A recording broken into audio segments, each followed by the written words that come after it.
Hi guys, it's Ray here from Women's Football Today, and I'm joined by Victor, who's all the way in Houston, Texas. How you doing, Victor? I'm doing good, man. Nice to be with you today. Yeah, good to hear. Good to hear, man. And as you can see, Victor is a big fan of Barca and Barca Femini too. That's the women's team. If you don't speak a little bit of Spanish and you couldn't work it out, and obviously I'm a City fan. You can see the girls behind me. I think that was the FA Cup last season, and we've got a big game, obviously. Barcelona versus Man City in the Champions League quarterfinals. Massive game, but it's not been held in Spain or in England. It's in Italy, Monza. Because of COVID reasons. But I'm going to start off, Victor. I'm going to start off by asking you a little bit about the Barca Femini's history. And I will just say it's actually quite a coincidence that Barca Femini and Man City Women, each team was formed in 1988. So that's a little bit of a coincidence there. Can you tell us a little bit about the women's team in Barcelona, please? I mean, my, following of the women's team has grown over the years. And that's a big part of that is just the women's game has just grown, as we know, very rapidly over the last few years. They just became a professional team as of 2015. That's considered professional in Spain. And over that time, you've seen since starting 2011 and to this day, you've got I've had to jot some of this down here. We have 5 league titles at this point in Spain, 7 Copa de la Reina, the Copas, basically the equivalent to your FA, and 7 of those. And recently, again, the 2019-2020 season got the Copa title as well as the league title.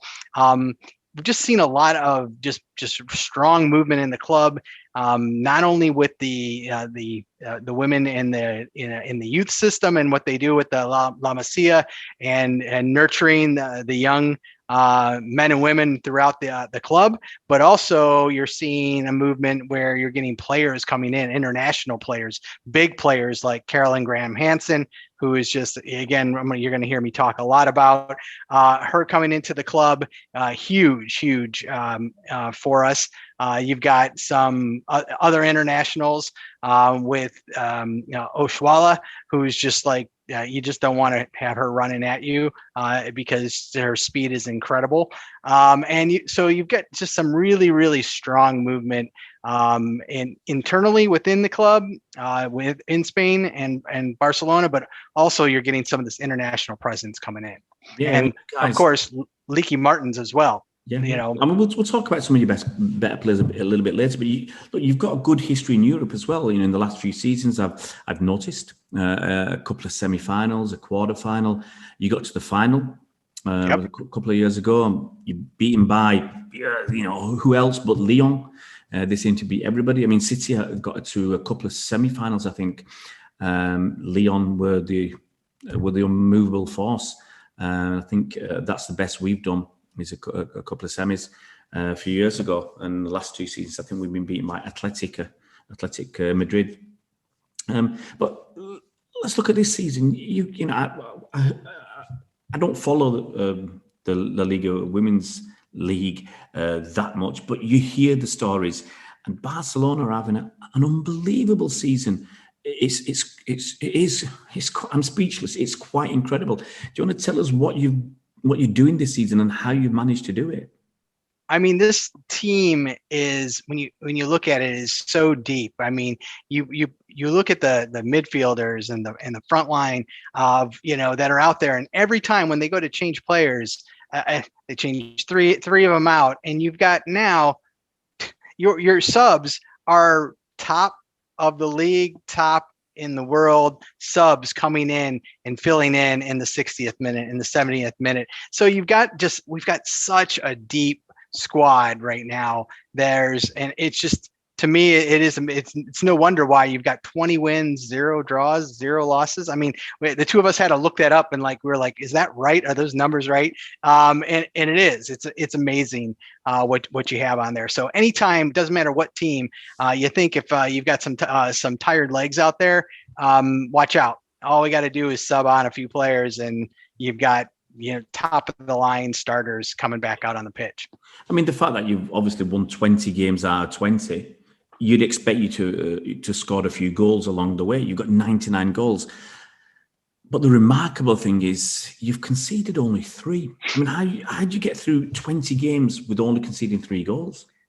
A big part of that, I think, is it's part of that Barca DNA. You may have people talked about with the men's club. It's that style of play where it's possession football, right? So they play with this possession football, and again, the ball overall. The women they're keeping the ball, and they're the ones controlling the game. They're the ones taking it to the opposition, and you just don't see them playing in their own half. It doesn't happen. So this is going to be really interesting to start playing some some teams to really challenge and see where they are, because their big rival was Atletico de Madrid, right? They were really the ones recently over the last 10 years. They were the ones that were kind of the kings in Spain. They had a streak going on, and now that teeter-totter is moving the other way. It's now in Barca's court. And there's just really nobody in Spain that is rivaling them at this point. So to be able to have a chance to play City and to play in a Champions League match is really going to hopefully show some true colors here and see what we can do. It's going to be really, obviously, like you say, it's going to be interesting. I mean, Barca want to hold the ball, play the ball, pass the ball, move. And City want to do exactly the same. So it's going to be really interesting to have 2 teams that want to do the same. So, look, when the draw was being made for the quarterfinals, obviously, you as a City fan, you look out there and you say, who are the top teams? And you got your Lyon, you got your Wolfsburg, you got your Bayern Munich, PSG, and Barca. You'd say there's pretty much most of the teams in the quarterfinals are top teams. Obviously Chelsea as well. But how did you feel about drawing City in the quarterfinals? I think most of the teams would probably feel pretty good knowing that they didn't draw. As long as they didn't draw Lyon, right? You're like, please, not now, not at this stage. I think any of them at this stage we're going to be formidable competition, and it's going to I think we're just going to see some amazing football tomorrow. So very excited about that. At this point, I wasn't about to say, I wish I had that team or the other team. I don't think there is any team that you're going to say is going to be a cakewalk at this point. Yeah. And you mentioned some of your better players. So can you go through some of the players that you think will make the difference for Barca? Well, one part, I'm looking at the squad list right here, and one of our top goal scorers, Jenny Hermoso, has got 16 goals, 8 assists, and she is right now, she's in the squad, but she's pending medical. So I don't know. I think it's going to come down to, match time to see whether or not Jenny's in there. And if she's in there, Jenny just makes a difference, right? She can play in the mid, she can play up in that 9 spot, and there's no question she's just a goal scorer. She is going to score goals. The one name I've already mentioned, Carolyn Graham Hansen. She plays in the right wing. She's dangerous. She's fast. She runs to the byline. She's got she's got 9 goals and 12 assists herself, and she's constantly making things happen. So whoever you got who's ever defending out there on our right side, it would be your left back. Watch out. I mean, you got a heck of a matchup ahead of you there with Carolyn Graham Hansen. And then on the left, you've got either Mariona, who again, either her or you've got one of the UEFA, I guess, was it the Player of the Year, Leaky Martins. I think most people, one of the most recognizable faces of women football, playing on the left as well. So you've got our front line is amazing, but then when you step into the midfield, you've got a solid midfield, and Alexia Putellas is just amazing. And I think, watch out for her, number 11.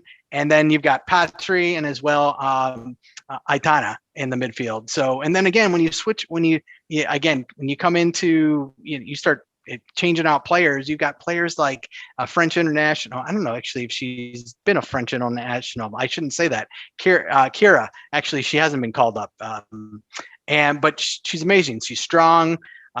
She shoots from outside the box. So again, you've got some really strong threats out there. And just going up and down the list as I'm looking at the squad list right now. Our goalkeeper Sandra Panos, Mapi Leon in defense. So again, just the list just goes on and on.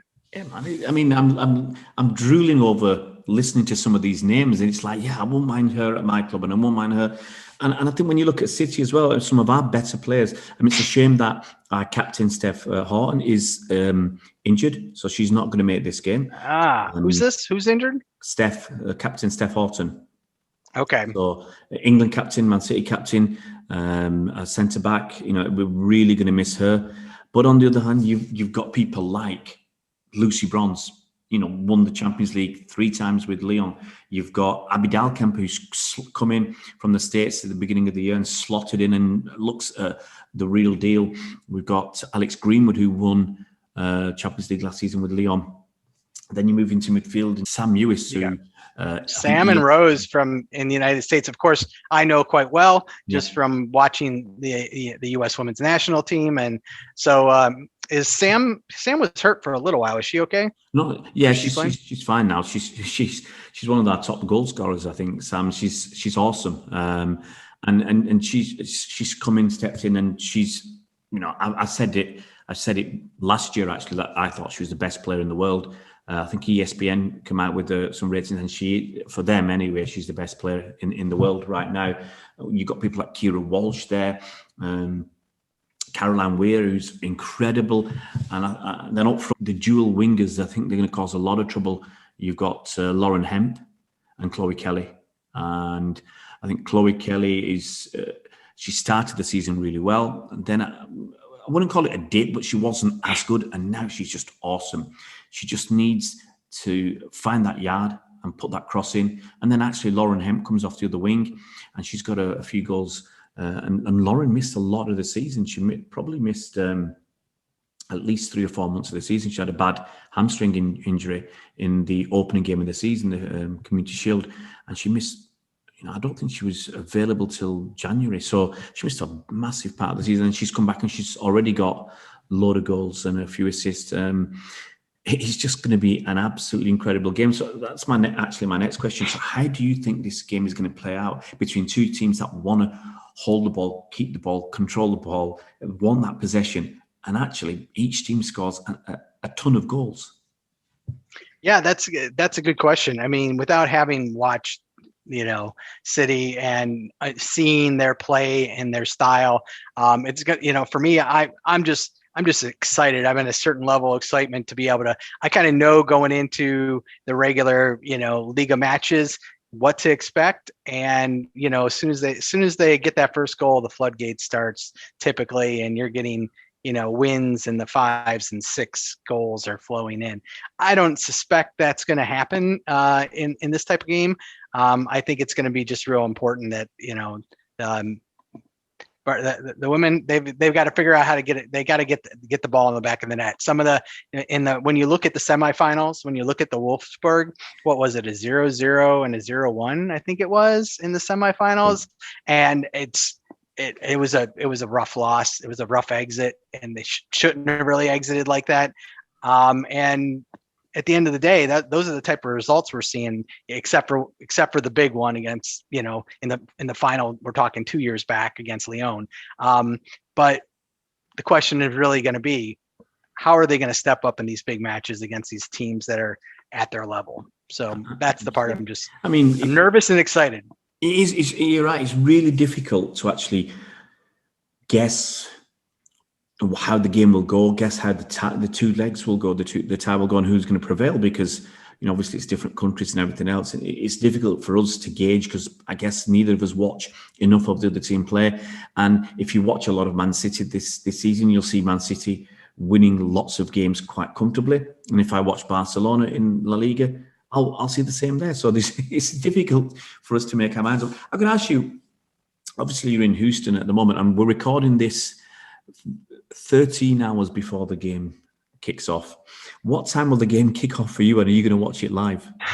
It's 6:30 a.m. my time, so I am actually going to wake up. I'm going to set the alarm. I'll probably have my iPad in bed with me.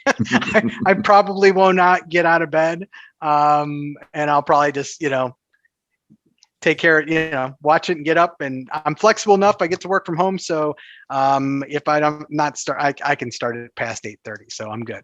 Yeah, good. I mean, I'm going to watch it as well. I'm going to go out for a run in the morning. Try not to get too nervous. And too excited before the game. But it is obviously it's going to be a nerve-wracking experience just building up to kick off, because it's a big game. I've seen our team get beat by Athletic Madrid last couple of seasons, and don't want it to happen again just yet. But whatever happens, I think it's going to be an amazing experience. Obviously, a shame fans can't be there, but it's going to be amazing. The shame is not even our home. It's not even home for us. Yeah. We've got to go to Italy on the home match, which is crazy. So, well, I guess I don't know how it's going to happen when it's when it's the turn for City to play at home. I don't know what the rules are going to be then. It's only, I think, next week, so it's just too difficult to follow what's going on. It seems to change every day, but as you said, it's going to be an exciting game. I'm buzzing. I'm buzzing already. I can't wait for it to kick off. I don't know how I'm going to sleep tonight. 13 hours before the kickoff, and I'm really fired up already. Having a chat with you, I'm really excited for this game to get going. But Victor, I've got to say a massive thanks for coming on all the way from Houston in Texas. And as I said, I hope it's a great game. Oh, I hope so too. And again, I appreciate the opportunity. Glad to be here with you, and all the best with your project here. Thanks a lot, Victor.